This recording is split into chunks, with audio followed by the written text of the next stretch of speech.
Uno de mis libros favoritos se convirtió para mí en el libro de Daniel. Daniel tiene apenas 12 capítulos y de esos 12 capítulos Dios mostró 6 siglos antes de Cristo las cosas que ocurrirían hasta el tiempo del fin. Sin embargo, en un libro extremadamente importante y profético, existe un capítulo en el libro que no fue escrito por el profeta Daniel. Todos ustedes conocen la historia que yo llamo la historia de la mayor conversión del mundo, de la historia del mundo. Le voy a explicar por qué. Porque en toda nuestra historia no existió un rey más poderoso, más brillante, más inteligente como Nabucodonosor. Él fue el rey donde hizo que su imperio pueda florecer. Y la misma Biblia destaca que ningún reino después de Babilonia superaría la cabeza de oro. Ningún reino sería superior. Todos los otros reinos que se levantarían en el mundo serían inferiores a ese reino. Y el capítulo 4 de Daniel es la historia de la conversión de ese rey poderoso. Y esto a mí me llena de tanta esperanza. Y esperanza porque para Dios no existe caso imposible. Para Dios no existe persona endurecida al extremo que un día no pueda estar rendido. Es verdad que Dios no puede obligar, Dios no puede forzar, Dios no puede llevar al ser humano a una conversión a menos que Él no esté dispuesto a aceptar esa gracia. Más allá de lo que yo sé, es que Dios nunca desiste, nunca desiste. Y mientras tú tengas vida, Él siempre va a insistir, Él siempre va a ir, Él siempre va a llamar tu atención. Él siempre se va a colocar delante de ti para mostrarte un mayor plan, un mejor plan, aquel que tiene para tu vida. Y me encanta la manera como comienza este rey a contar la historia de su conversión. El capítulo 4 y el versículo 1 y 2 es la introducción que él hace para contar su historia. Y el texto bíblico dice así: Nabucodonosor, rey a todos los pueblos, naciones y lenguas que moran en toda la tierra. Qué manera de poder comenzar su testimonio. Y él comienza por la mayor experiencia que él está viviendo en ese momento.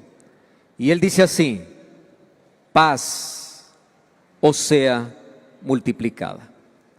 Y conviene que yo declare las señales y los milagros que el Dios Altísimo ha hecho conmigo. Señales y milagros. Cuando ustedes revisan las epístolas, las cartas que manda Pablo para las iglesias, él tiene la costumbre de poder enviar su saludo y desear la paz para todos. Que la paz llegue. Y la paz solamente Dios puede dar, Dios puede otorgar. El mundo puede ofrecer tecnología, comodidad, soluciones pasajeras, mas nunca puede ofrecer paz. Paz es un regalo que Dios da a todos aquellos que confían en Él, aquellos que son capaces de rendirse a Él. Y me impresiona porque la manera como se expresa aquí Nabucodonosor es más o menos parecida a la de Pablo. Porque si yo comienzo a comparar las dos historias, tienen algunas cosas en común. Primera cosa en común: Pablo o Saulo, antes de su conversión, era una de las personas más arrogantes, era una de las personas más temidas, era una de las personas menos probables de que un día se rinda al cristianismo. Lo mismo con Nabucodonosor. Sería una de las personas menos probables para que un día se rinda a Cristo. Mas un día fueron alcanzados por Dios. Y lo que ellos resaltan en la vida no es riqueza, no es fama, no es poder. El mayor deseo que ellos quieren que todos puedan tener es paz. Porque fíjate una cosa, el mundo no carece de comodidad. Hoy tenemos más comodidad que hace una década atrás, pero el mundo cada vez tiene menos tranquilidad. El mundo tiene cada vez más facilidad, pero no tiene paz. El mundo tiene más medicina, pero hay más enfermedades. El mundo tiene mejor colchón, pero cada vez hay menos sueño. El mundo puede construir mejores casas, pero cada vez hay menos hogares construidos y sólidos. Porque al mundo lo que le falta es paz. Y la paz no se gana con una firma de gobernantes. La paz no se promueve con una marcha. La paz no lo trae un gobierno. La paz no lo trae la política. La paz no lo puede dar el ser humano. Paz es el regalo de Dios dado a aquellos que un día se rinden a Él. Aquellos que lo aceptan. Aquellos que están dispuestos a caminar bajo la dirección y la voluntad de Dios. Y me encanta porque ahora el rey soberano, el rey más importante de la historia, el rey que estuvo acostumbrado al mayor lujo, al oro, a lo más bello y hermoso de toda la historia, él dice: si hay algo que quiero que todos experimenten en mi reino, no es que sean famosos, no es que tengan mejores casas, no es que tengan mejor comodidad. Lo que quiero es que la paz se multiplique. Lo que quiero es que la paz lleguen a experimentar todos los seres humanos. Y aquí él dice así, pero yo quiero que ustedes entiendan. Si yo tengo ese deseo de paz para ustedes, yo quiero que ustedes sepan cómo es que yo llegué a tener paz. Llegué a tener gloria, llegué a tener poder, llegué a tener riqueza, llegué a tener todo lo que alguien puede ser en la vida, pero paz yo lo llegué a tener de otra manera. Porque es algo que la fama no te da, el poder no te da, el placer no te da, las cosas de la vida no te da. Y para tener paz yo tuve que pasar por un proceso. Y a mí me encantan las historias de conversión. Porque detrás de cada historia Dios siempre coloca seres humanos. Y yo quiero que esta mañana tú entiendas una cosa. Detrás de la historia de arrepentimiento y conversión de cada persona, Dios coloca seres humanos. Y no porque el ser humano convence, el ser humano no tiene la capacidad de convencer, pero el ser humano es el instrumento de Dios para testificar de la grandeza del Dios a quien sirve. Daniel, durante toda su vida, fue el sermón en vivo que Nabucodonosor leía y escuchaba desde que amanecía hasta que anochecía. Y tú eres llamado para ser el sermón vivo en tu trabajo, en tu casa, en la calle, en la universidad, donde estés. Tú eres el Daniel que Dios usa para alcanzar a tantos Nabucodonosores en el mundo. Tantas personas necesitan conocer la grandeza de Dios, el poder de Dios, mas ¿cómo lo conocerán? A través de alguien que tiene comunión con Dios. Por eso todo aquel que es llamado por Dios es llamado a ser misionero, es llamado a ser instrumento, es llamado a ser el sermón vivo de todas las personas con quien se colocan en contacto. Y qué privilegio es que tú formes parte de la conversión de alguien que en el cielo te abrazará y te dirá: tus palabras me convencieron, más o menos, pero fue tu vida y tu experiencia y tu testimonio el mayor sermón que me llevó a los pies de Cristo. Y allí vemos a Nabucodonosor, todos los días viendo un sermón a través de la vida de Daniel.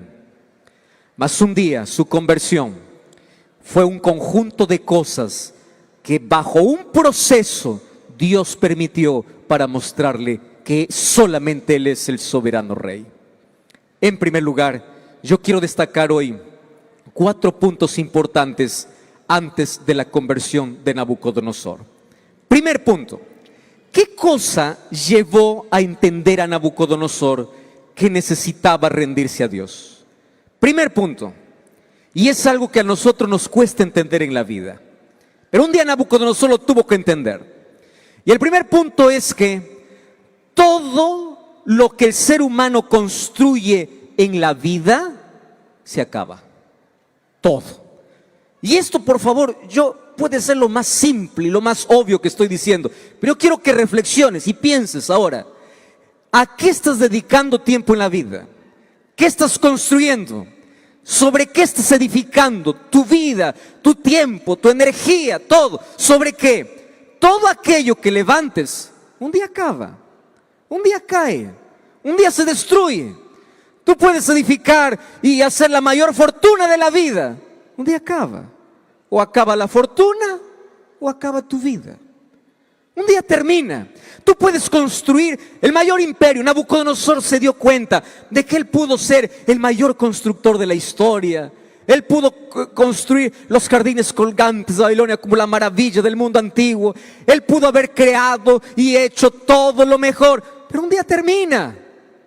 Todo lo que tú toques, todo lo que construyas, acaba. No importa cuánta gloria puedas lograr en la vida, tiene final. Las cosas en este mundo tienen fecha de vencimiento. La juventud pasa. La vida pasa. La gloria pasa. La fama pasa. Algunos son famosos hoy, mañana son olvidados completamente. Porque la vida, todo lo que en esta vida construyas, acaba. Y un día Dios se acerca a Nabucodonosor y le dice: tu reino va a acabar. Pero él no quiso entender. Él dijo: ¿cómo va a acabar? Yo tengo tanta gloria, tengo tanto poder, tengo tanta inteligencia. Esto no puede terminar. Así que él se empecinó para que su reino continúe, hasta que un día entendió que no importa el oro que tenga, no importa la gloria que tenga, no importa el poder que tenga, todo lo que el ser humano levanta, cae. Lo único que no caerá en la vida es cuando tú buscas un reino mayor que el reino de este mundo. Y es el reino eterno, al cual Dios lo llamó desde el primer sueño que tuvo. Nabucodonosor, tu reino es un tiempo, tu gloria es un tiempo, tu poder es un tiempo. Yo te quiero mostrar un mejor reino, un mayor reino. Pero mientras tú sigas buscando y construyendo tu reino, quiero que entiendas que va a terminar. Así que no pierdas tiempo en dedicar todo tu tiempo, toda tu energía, toda tu vida para algo que sabes que va a acabar. No descuides lo eterno por lo pasajero. Y hay tanta gente hoy construyendo gloria que un día acaba. Y un día Nabucodonosor tuvo que entenderlo. Y cuando lo entendió, no de manera fácil. Pero es lo primero que entendió, que tuvo que entender. Número 2, lo segundo que Nabucodonosor entendió antes de poder tener aquella paz es que muchas personas no permiten que Dios pueda trabajar en su vida porque el ser humano tiene una barrera en el corazón. Y eso lo va a explicar bien en su testimonio. Y esa barrera se llama orgullo.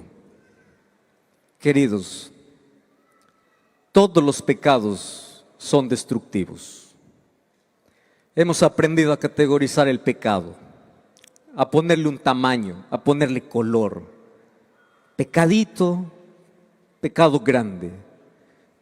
Mentira blanca, mentira roja. Eso es para nosotros. Mas todo pecado es destructivo. Pero si existe un pecado, escúchame bien, que más ofende a Dios, se llama orgullo. Y es el pecado por el cual menos nos escandalizamos en la vida. ¿Cuáles son los pecados que causan más escándalos? Corrupción, adulterio, maldad, homicidio. Esa gente que practica eso merece la cárcel, merece morir, merece. Y a veces nos colocamos como jueces. Este ya no merece nada, este merece lo peor. Ese es nuestro concepto. Pero quiero que sepas que un día el asesino reconoce su condición, es alcanzado por la gracia de Dios y llega al cielo. Un día el corrupto se da cuenta que está yendo por mal camino, se arrepiente y llega al cielo. Un día el adúltero cae, defrauda y hiere, pero un día se entrega a Jesús, reconoce su pecado y un día está en el cielo. Pero ¿sabes quiénes no llegarán al cielo? Aquellos buenos. No son corruptos, no son deshonestos. Es gente buena, buen padre, buen hijo, buen ciudadano. Nunca mintió, nunca fue desleal, nunca traicionó, nunca hizo nada malo, nunca mató a nadie. Pero un día en el lago de fuego. Y tú dices, ¿por qué? ¿Por qué el malo un día está en el cielo y aquel que es buenito un día terminará en el lago? Porque hay un pecado peligroso y silencioso que impide que Dios trabaje y se llama orgullo. El orgullo te impide reconocer que Dios debe guiar tu vida. El orgullo te hace pensar que solo es suficiente ser buenito y no rendirse a Jesús.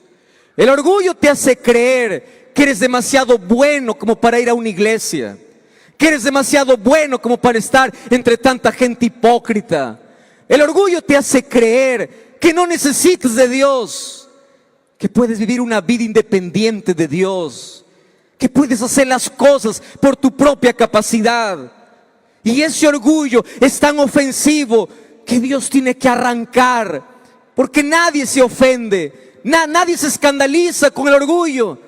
Pero el orgullo convirtió ángeles en demonios, y el orgullo cerrará la puerta del cielo a miles de personas.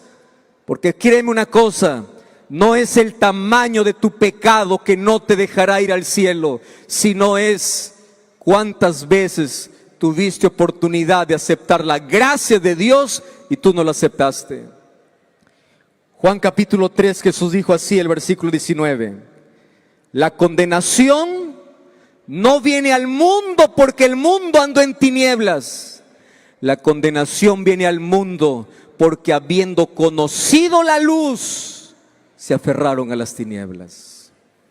No es el tamaño de tu pecado, es el tamaño de tu rechazo. Tú puedes ser bueno, hacer las cosas buenas, ser un buen religioso, tener una buena conducta, tener un buen comportamiento, pero si tienes orgullo en el corazón y no depende de Dios, el orgullo es un cáncer que destruye. Y no importa cuán bueno seas, un día acabarás en el lago de fuego, porque es el pecado que impide que Dios pueda trabajar en ti.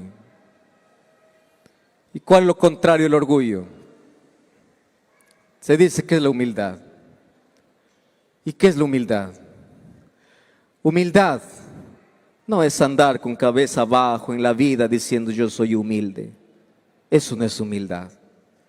Humildad no es aquel que vive allá muy pobre, dice él es pobrecito, y muchas veces confundimos, dice por ser tan pobre es humilde. Eso no es humildad. Tú sabes qué cosa es humildad. Humildad es reconocer que tú eres polvo y que tú necesitas de Dios. Humildad es reconocer que tú no puedes vivir en la vida sin Dios. Por eso humildad solamente pueden tener aquellos que caminan con Jesús. Tanto así que Jesús dice en Mateo 11:28, venid, trae tus cargas, yo te haré descansar, camina conmigo. Y allí Dios dice, yo te enseñaré a ser manso y humilde. Porque la humildad se aprende en la medida que uno depende de Dios. Si tú no dependes de Dios, si tú no buscas a Dios, si tú apenas vas una vez por semana a la iglesia, tú eres orgulloso y el orgullo te está acabando. Y probablemente tú estés pensando que estás bien, mas no lo estás.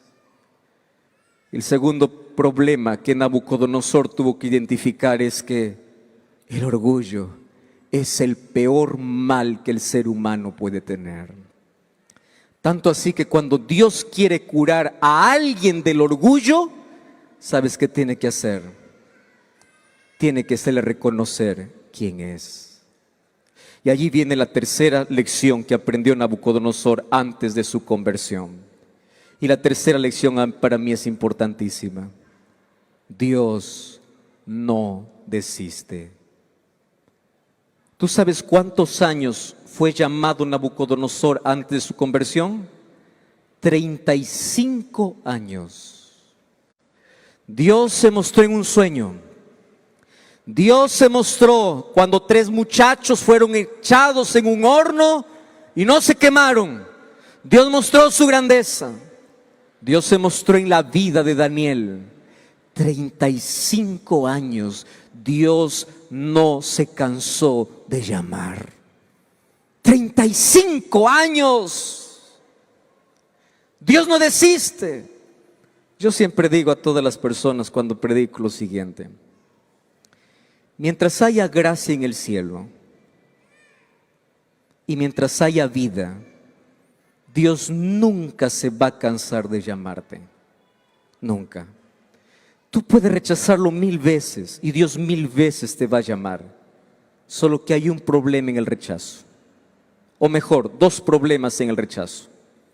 Primer problema: te acostumbras a oír la voz de Dios hasta que un día pierdes la sensibilidad y no quieres escuchar más a Dios y no tienes más necesidad de perdón. Es el primer problema. Cuando uno está rechazando y rechazando y rechazando, cada vez que una oportunidad el ser humano dice no y no y no, el ser humano se acostumbra a jugar y cada vez encuentra una excusa más interesante. Y a veces los seres humanos piensan, a futuro las cosas mejorarán. Eso es mentira. Satanás sabe qué cosa te impide y a futuro las cosas se empeorarán, porque sabe que eso te ayuda a postergar. Primer problema: el tiempo pasa, la vida se va y cuántas oportunidades perdiste. Pero hay un segundo problema: mientras haya gracia en el cielo y haya vida, hay oportunidad, hay una invitación de Dios. Pero el segundo problema es que nadie sabe cuándo es la última vez que escucha la voz de Dios. Nadie sabe. Estaré hablando esta mañana para alguien que escuchará el último llamado. Estaré hablando esta mañana para alguien que por última vez escuchará un mensaje diciendo: es hora de rendirte a Jesús. Es hora. No postergues. Ya hiciste tu vida, ya caminaste por donde quisiste, ya probaste de todo. Vas a continuar así. Vas a continuar así. Pero quiero que entiendas, Dios no desiste. Pero no juegues con la voz de Dios, porque tú no sabes cuándo es la última vez que escucharás su voz. Y aquí viene la cuarta cosa que Nabucodonosor entiende. La tercera es que Dios no desiste, Él siempre insiste. Y lo cuarto es el amor sin límites de Dios. Para mí es lo más impresionante. ¿Qué cosa puede hacer Dios por amor al ser humano? Todo. Ya mandó a su Hijo, ya murió en la cruz, ya mostró su amor y fidelidad de diferentes maneras. ¿Qué más quieres que haga? Y aquí viene el recurso didáctico que Dios usa en la vida por amor. ¿Y cuál es el recurso didáctico por amor? Dios, para reconocer o para que tú reconozcas que tú eres orgulloso y necesitas salvación, Dios un día tiene que permitir que te quiebres en la vida. No es que Él manda la calamidad. Las calamidades y el mal son provocadas por el enemigo, pero Dios puede usar las mayores calamidades de la vida como instrumentos didácticos de salvación. Y es allí donde la crisis se convierte en bendición. El cáncer se convierte en entrega. El dolor se convierte en bendición. ¿Cuántas veces he visitado hospitales? Y yo conocí que en hospitales cada vez hay menos ateos. ¿Cuántas veces yo encontré personas postradas? Y allí vi que cuando una persona ve que ya no tiene más la capacidad que tenía, no puede hacer más lo que solía hacer. Reconoce quién es, está abierto, está dispuesto. Pero también entendí algo: el dolor no convierte a una persona, lo que convierte es el amor de Jesús. Un día, 2 ladrones estaban muriendo al lado de Jesús. Los dos con el mismo pasado, los dos bajo la misma circunstancia, los dos teniendo el mismo dolor. El dolor puede ser instrumento, mas nunca el dolor te llevará al arrepentimiento, porque lo único que te puede llevar es el amor de Jesús. Mas el dolor es un recurso didáctico. ¿Qué cosa permitió Dios? En la mayor gloria de su reino, un día Nabucodonosor tuvo una enfermedad extraña que hoy lo llaman licantropía clínica. Un hombre inteligente y brillante un día se fue a vivir con los animales, teniendo el comportamiento de un animal. Imagínate la burla de toda la gente. Imagínate dejar el trono, la mesa real, para comer pasto con los animales. Va a ser la enfermedad. Y allí pasó 7 años. Mas en eso que Nabucodonosor pudo llamarlo desgracia, él lo llamó bendición. Eso que Nabucodonosor pudo llevarle a darle espalda a Dios y maldecir a Dios, lo llevó a glorificar a Dios. Y a mí me encanta la manera como él concluye su testimonio, porque ahí en el capítulo 4 de Daniel, en los últimos versículos, el versículo 34 dice así: mas al fin del tiempo, yo, Nabucodonosor, alcé mis ojos al cielo, mi razón me fue devuelta. Y mira cómo dice: yo bendije al Altísimo, alabé, glorifiqué al que vive para siempre, cuyo dominio es sempiterno y su reino por todas las edades. Y el versículo 37 dice así: ahora yo, Nabucodonosor, alabo, engrandezco, glorifico al Rey del cielo, porque todas sus obras son verdaderas y sus caminos justos. Y aquí viene la medicina: Él puede humillar a los que andan en soberbia. ¿Qué cosa reconoce Nabucodonosor? Señores, quieren tener paz, dejen su orgullo, dejen que Dios haga lo que tenga que hacer. Y quieren para mostrarles cuál es el milagro que Dios puede hacer. El milagro que Dios puede hacer es a veces permitir que andemos quebrados en la vida, porque es el único momento donde Dios puede mostrarnos su poder. A veces el milagro que Dios hace no es darnos la salud, es permitir que la enfermedad continúe, porque la única manera de doblegarnos es la enfermedad. A veces Dios no va a permitir que la crisis pase, porque en la crisis es la única manera que el ser humano entiende que hay un Dios que le está llamando. Y el milagro que Nabucodonosor entendió no tenía que ver con gloria, no tenía que ver con riqueza, no tenía que ver con poder. El milagro que él experimentó es el milagro de la transformación bajo una cirugía divina. Y esta mañana yo te invito a venir al quirófano de Dios. Solo que llegar al quirófano no es nada fácil. Una mañana salí de mi casa a las 7 de la mañana.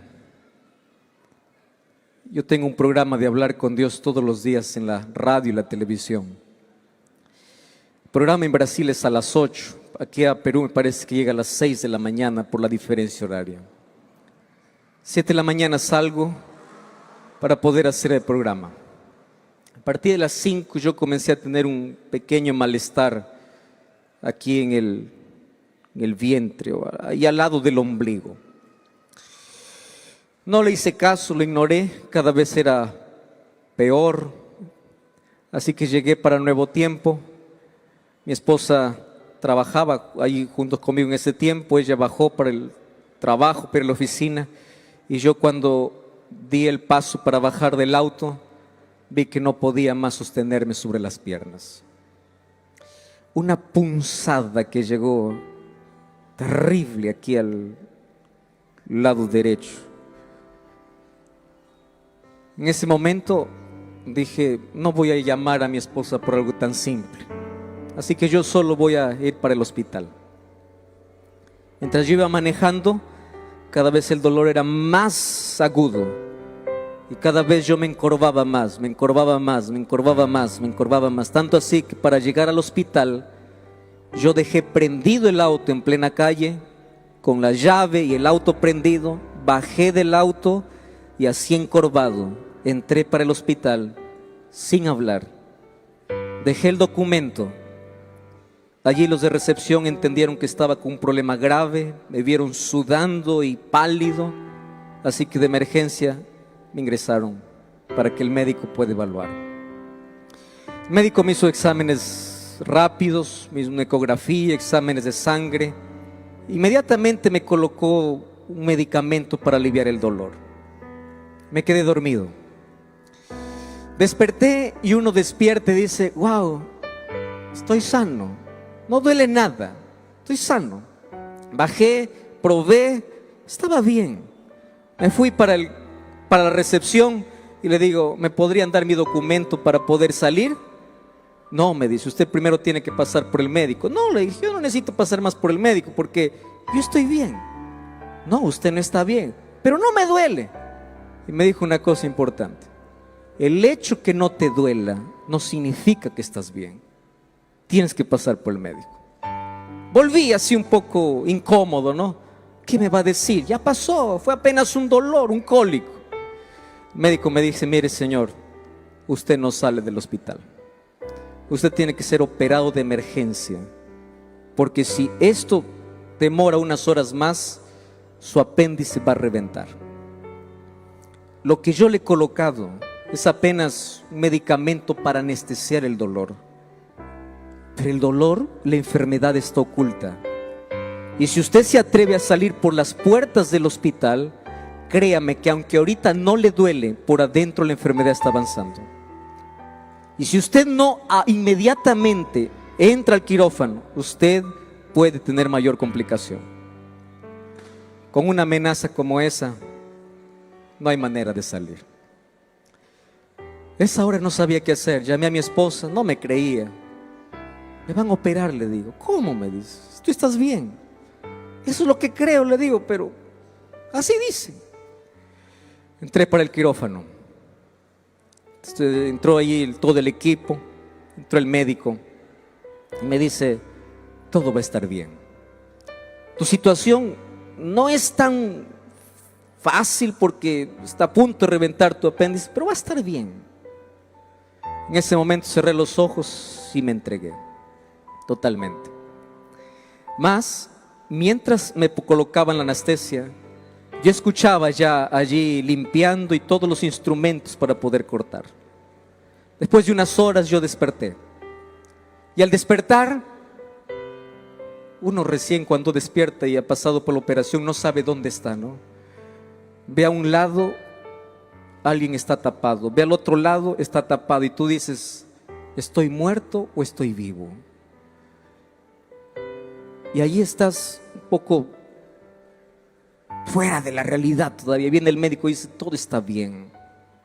Saliste de la operación. ¿Qué pasó? Mira, sacamos todo lo que teníamos que sacar.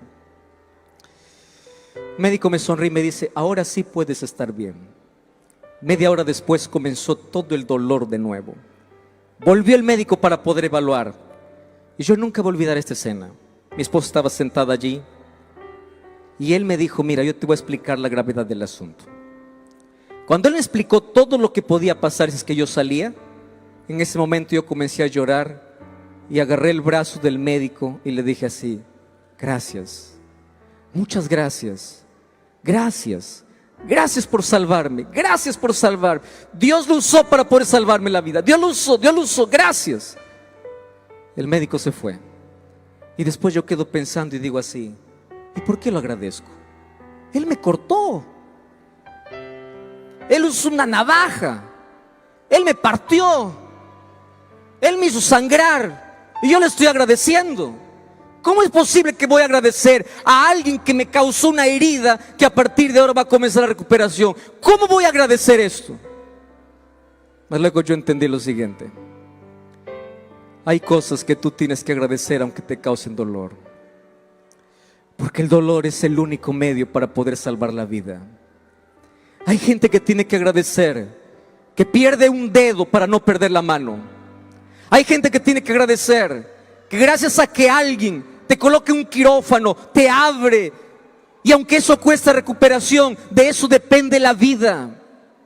Y cuán gratos tenemos que ser con Dios cuando en la vida Él nos coloca en el quirófano y dice: déjame arrancar tu orgullo, pero yo no puedo sacarlo así nomás. Déjame usar el bisturí, déjame usar la navaja, déjame usar el cuchillo. Yo voy a sacar, eso te va a doler, pero te vas a sanar, te vas a salvar, vas a seguir vivo.